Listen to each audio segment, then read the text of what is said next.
결국은 M2 통화량에 수렴을 하는 게 자산이에요. 굳이 선택을 하자면 저라면 아파트보다는 이쪽에 투자할 것 같아요. 수익형 부동산은 주거용 부동산 투자자들이 갑자기 할 수 있는 상품이 아니에요. 경매로 돈을 벌 수 있는 시기는요,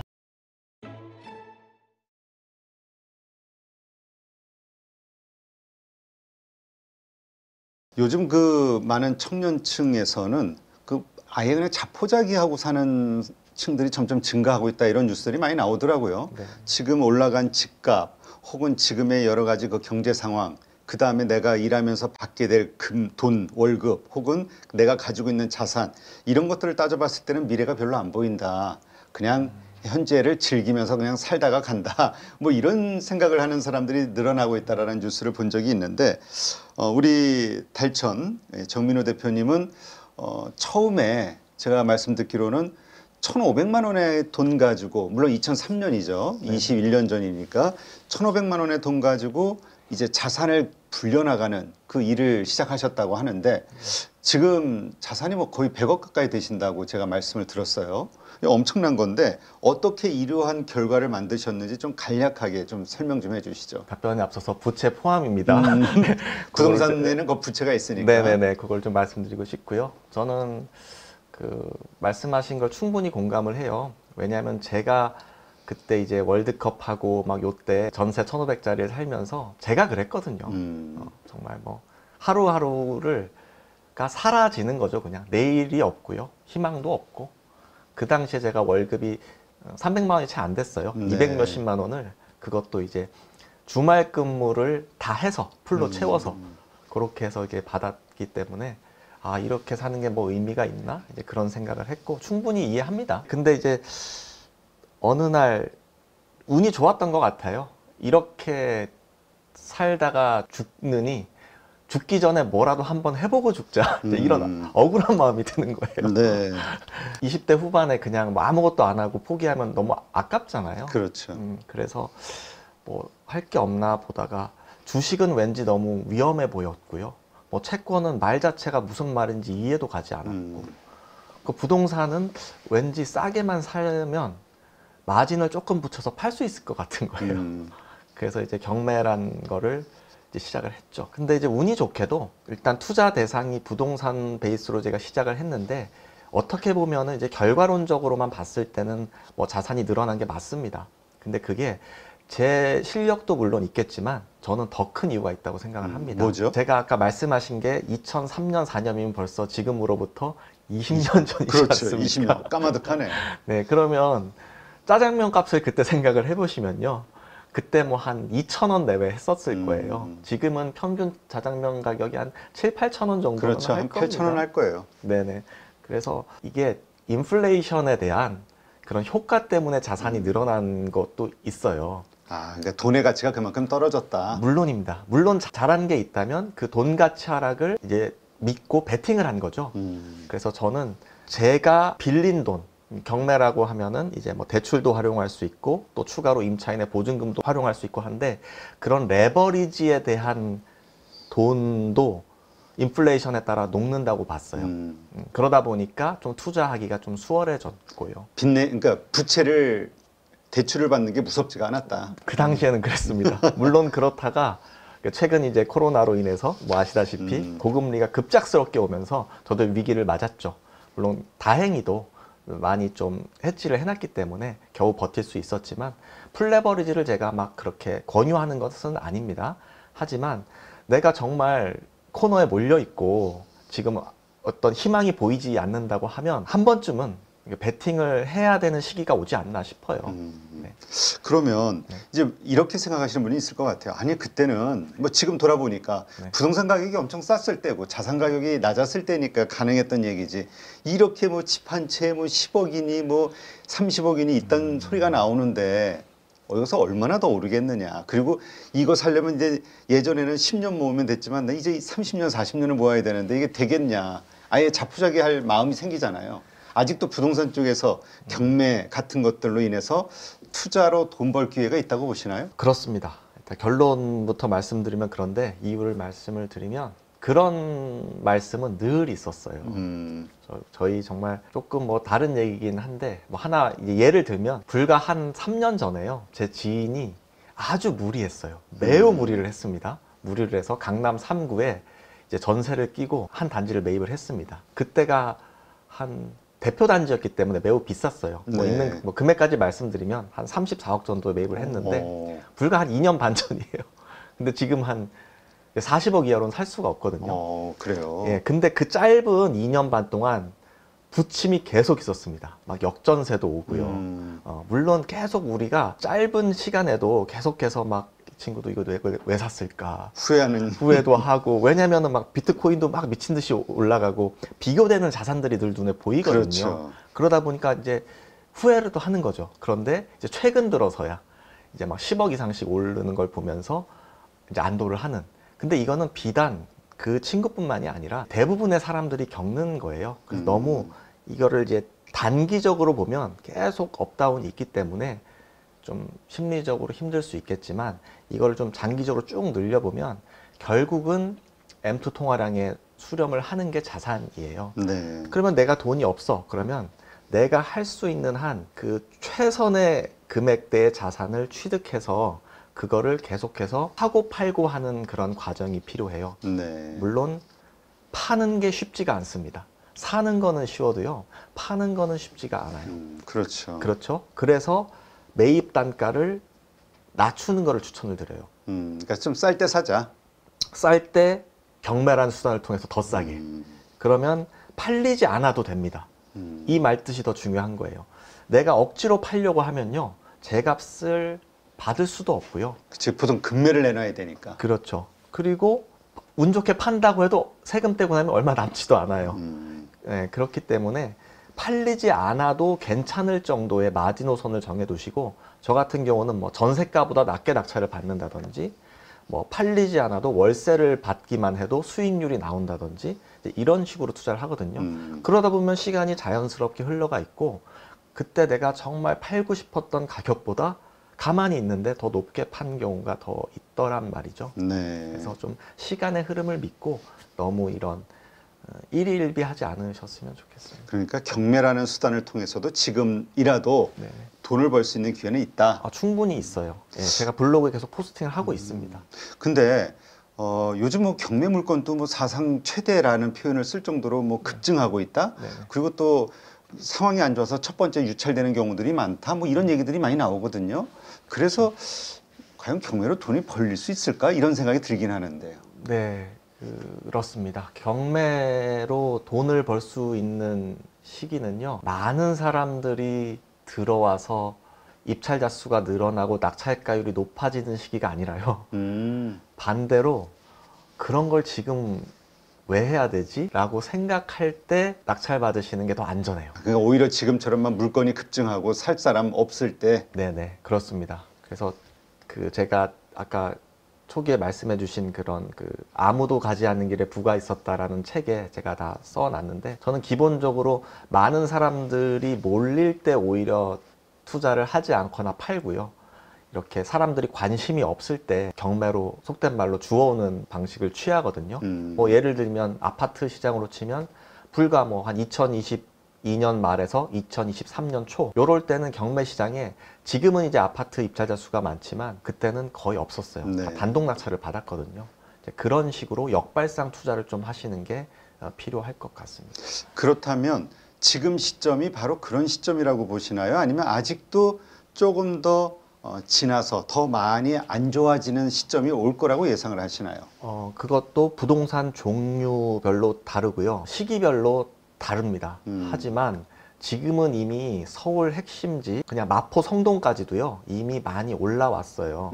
거의 금매가 수준과 차이가 없을 정도로 낙찰가율이 올라왔기 때문에 그런 핵심지는 그냥 집 제대로 보시고 그냥 경매보다 일반 매매로 취득하시는 게 나을 수 있고요. 지금은 금리 수준이 오늘 이제 0.25%포인트 내려왔지만 여전히 과거에 비해서 높은 상태예요. 그리고 이제 2021년, 2년 요때 수익형 부동산에 많이 속된 말로 물린 분들이 많단 말이에요. 네. 수익형 부동산은 주거용 부동산 투자자들이 갑자기 할 수 있는 상품이 아니에요. 수익형 부동산이라는 건 상가, 뭐 오피스텔 이런 걸 얘기하는 맞습니다. 건가요? 예. 그걸 이제 하시는 분들만 하는데 그분들은 이미 여력이 없습니다. 그래서 지금 그런 투자를 하지 않았던 분들에게 오히려 더 기회가 될 수가 있는 거죠. 지금 시장이. 예. 그래서 지금 자료 화면을 좀 보여드릴까요? 네. 네. 많은 분들이 보시는 서울만 봐도요. 현재 서울의 아파트가 무려 259건이 현재 진행 중이에요. 이게 그리고 빌라는 한 1000건 정도 되고요. 그리고 경기도권을 보시면 아파트는 한 700여 건 되고, 조금 전에 말씀드린 그런 뭐 상가, 지식산업센터 이런 것들이 나오는데, 여기 보시면 근린상가에서 775건 보이시죠? 뭐 아파트 상가 이런 것들 800건 정도 되고요. 지식산업센터도 100건이 넘어요. 130건 정도 되는데, 이런 것들을 한번 들어가서 보시면 제가 이렇게 이제 관심 있는 물건들을 다 이렇게 표시를 다 등록을 해두고, 입찰할 것들은 현장에도 가고 낙찰받고 하고 있거든요. 근데 거의 이렇게 2억 중반대 감정된 것들이 뭐 8천만 원대까지 내려와 있기도 하고요. 뭐 4억대 감정된 것들이 1억으로 그러니까 반의 반토막이죠. 네. 뭐 이렇게들 나와 있는 것들을 보실 수가 있어요. 근데 이거는 이제 좀 공부는 필요합니다. 왜냐하면 이제 공실 리스크가 있기 때문에 이런 주거용 부동산에 비해서는 확실히 임차 수요가 낮습니다. 그걸 인지를 하시고 충분히 버퍼, 그 안전 마진을 확보해 두시고 들어가시는 게 필요합니다. 저렇게 그렇다면 지금 말씀하신 대로 지금 주택보다는 오히려 저런 수익형 부동산 이쪽이 투자하기에 많이 내려와 있는 상황이니까 오히려 좋은 상황이다. 굳이 선택을 하자면 저라면 아파트보다는 이쪽에 투자할 것 같아요. 지금은. 수익형. 네네. 근데 이것도 좀 지역이 좋아야 되는 거 아닌가요? 물론입니다. 뭐 어떤 조건 같은 게 있나요? 그러니까 주로 오피스텔인 거죠? 지식산업센터인가요? 네, 둘 다 부합하는데요. 오피스텔을 말씀을 드리자면, 오피스텔은 개인적으로는 원룸, 투룸은 별로 추천드리고 싶지 않아요. 네, 그러니까 아파트를 대체할 수 있는 3룸 이상의 3룸. 예, 그러니까 오피스텔, 방 3개, 화장실 2개 요런 구조의 오피스텔이 꽤 경매로 나오거든요.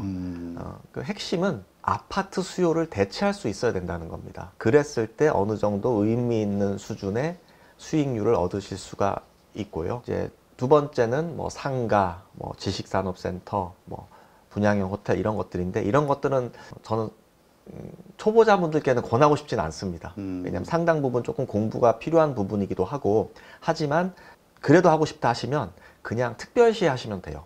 서울 아니면? 네, 왜냐하면 지식산업센터 같은 경우는 지식산업센터가 들어설 수 있는 땅이 주로 중공업 지역인데요. 그게 서울 전체 지역에서 차지하는 비율이 3.4% 정도밖에 되지 않아요. 땅은 이제 부증성으로 인해서 늘어나지가 않거든요. 그럼 일단 기본적으로 공급이 희소하다는 뜻이에요, 이게. 물론 분양가는 높아질 수밖에 없습니다. 계속해서 땅값, 인건비, 자재값이 높아지니까. 그러면은 내가 얘를 상대적으로 싸게 살 수 있다고 하면 이게 어느 정도는 리스크 헤지가 되는 거죠. 그런 의미에서 접근하실 수는 있습니다. 네, 그렇군요. 그러니까 이게 역발상. 근데 아까 말씀하신 그런 거는 어떤 사이트를 들어가면 그렇게 정확히 알 수 있는 거죠? 제가 주로 보는 경매 사이트는 뭐 이런 스피드 옥션, 지지 옥션, 굿옥션 이런 것들이 있는데요. 사실 큰 차이는 없어요. 그냥 이런 인지도 있는 네네. 아무 곳이나 들어가면 된다. 그렇습니다. 그냥 편하신 대로 보시면 되는데, 이것도 저희는 이제 전문으로 투자를 하다 보니까 여러 개를 일부러 봅니다. 뭐 조회수도 파악해야 되고 하니까. 근데 하나 정도만 한두 달 무료로 다 어느 정도 제공을 하거든요. 그러니까 처음에는 굳이 비용을 들이실 필요 없이 한두 달 무료로 써보고 내가 맞는 그런 회사 거를 이제 보시면 될 것 같습니다. 네, 알겠습니다.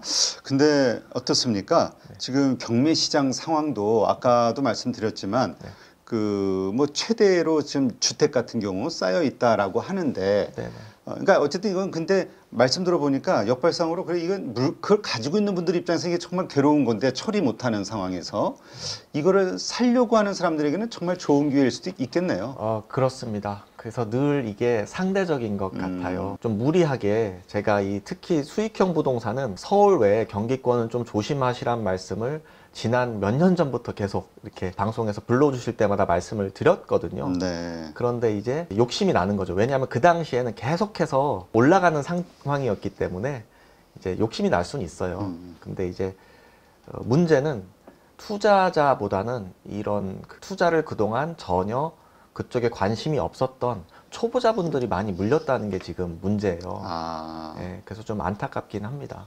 네. 네, 그렇군요. 지금 지식산업센터가 한참 붐이 있었을 때가 있었잖아요. 근데 네네. 지금 또 그것 때문에 고생하시는 분들 저도 보니까 주변에 꽤 많더라고요. 어떻습니까? 이게 지식산업센터는 그러니까 생활 못하는 거잖아요. 순전히 이 사업체, 기업들만 들어오는 건가요? 일단 예, 그렇게 보시면 됩니다. 거기서 취사 활동을 하시면 안 되고요. 예, 그 자체로 불법이에요. 어떤 주방 시설을 하시게 되면. 그런데 이렇게 보시면 될 것 같습니다. 이제 부동산이 기본적으로 이제 통화량이 증가하면서 오르는 순서를 보면 거의 끝단에 있는 게 그런 쪽이에요. 그러니까 처음에는 이런입니다. 아파트부터 뭐 이런 대단지, 핵심지부터 그래서 뭐 중소형부터 수도권, 지방 이렇게 갔다가 거기서도 이제 돈의 힘이 더 발휘가 되는 것들이 그런 수익형 부동산 쪽으로 쭉 흘러가는 거거든요. 그러면 지금은 핵심지 시장의 아파트 빼고는 뭐 거래가 활발한 것도 아니고요. 금리가 조금 낮아졌다고 해서 막 이게 막 불이 붙는 게 그런 게 아니잖아요. 네. 그냥 잠잠하단 말이에요. 이런 상황에서 사실 가격 상승을 기대하기는 어렵다는 거죠.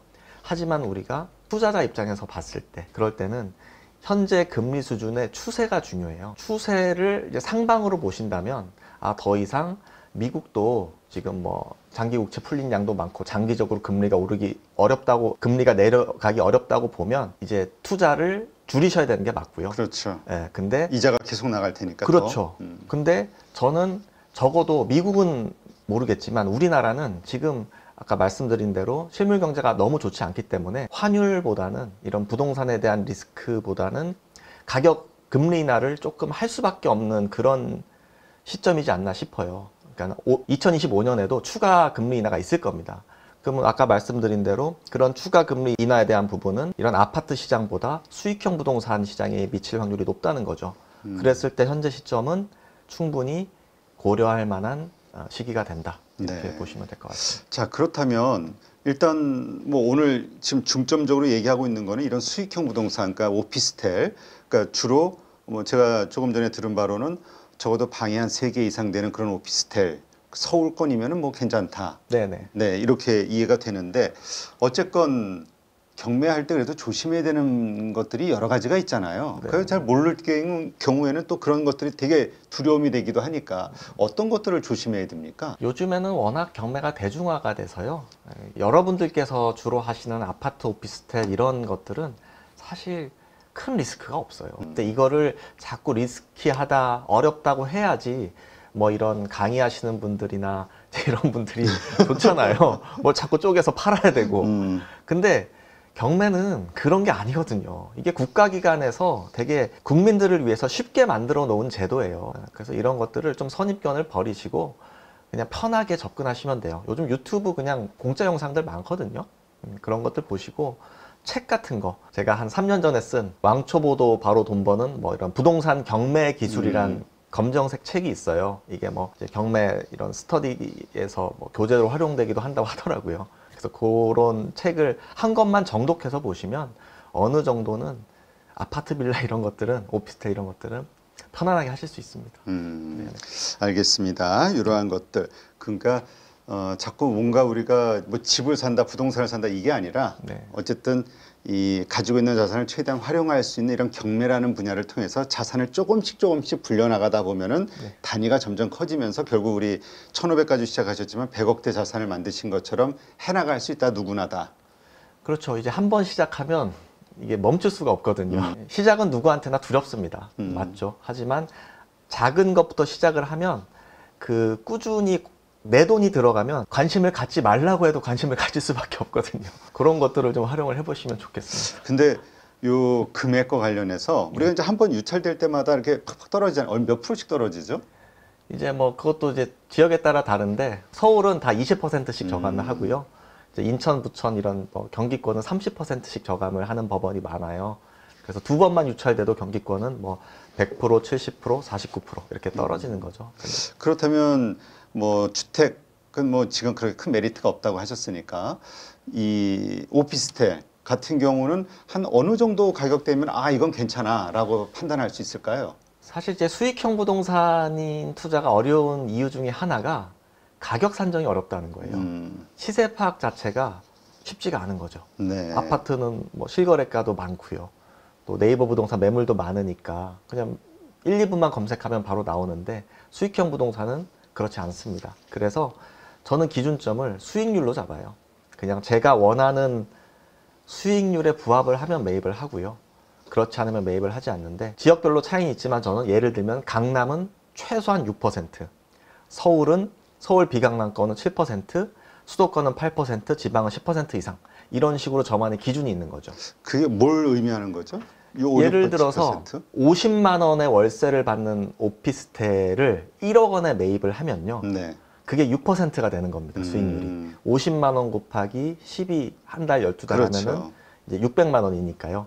여기서 1억으로 나누면 0.06 해서 6%가 나오는 거거든요.